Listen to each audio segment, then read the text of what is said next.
Arestadong babaeng nangikil sa ex-girlfriend ng dati niyang nobyo. Nagbanta raw ito yung pakakalat niya ang maselang larawan at video ng biktima. Nasa frontline balitang yan si JC Cosico. Sa pilitang pinababa ng motorsiklo, pinadapa, saka pinosasan ng mga tauhan ng PNP Anti-Cybercrime Group ang lalaking yan sa Concepcion, Tarlac. Kasamang inaresto ang kanyang tiyahin at 18 anyos na kapatid na si alias Shia. Si alias Shia ang pangunahing suspect sa pagbabanta at pangingikil online sa 19 anyos na ex-girlfriend ng dati niyang boyfriend. Ayon sa PNP ACG, minessage umano ni Shia ang biktima at nagpakilala bilang ex-boyfriend nito. Pinagbantaan daw ni Shia ang biktima na ipakakalat ang mga masaselang larawan at video ng biktima at ng kanyang ex hanggang sa umabot ito sa extortion. Ang ugat ng krimen, selos.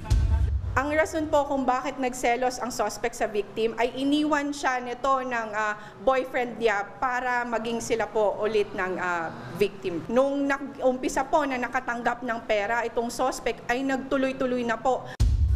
Umabot daw sa 113,000 pesos ang naibigay ng biktima kay Shia mula pa noong Hulyo.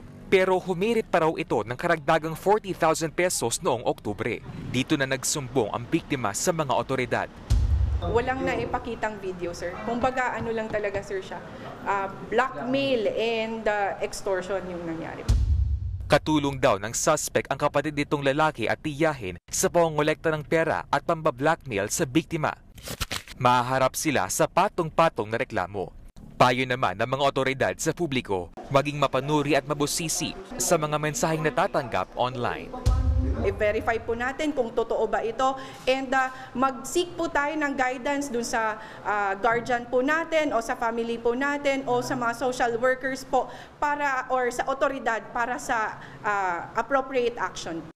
Nagbabalita mula sa Frontline, JC Cosico, News 5. Mga kapatid, Jiggy Manikad po, iba na ang may alam at may pakialam sa panahon ngayon.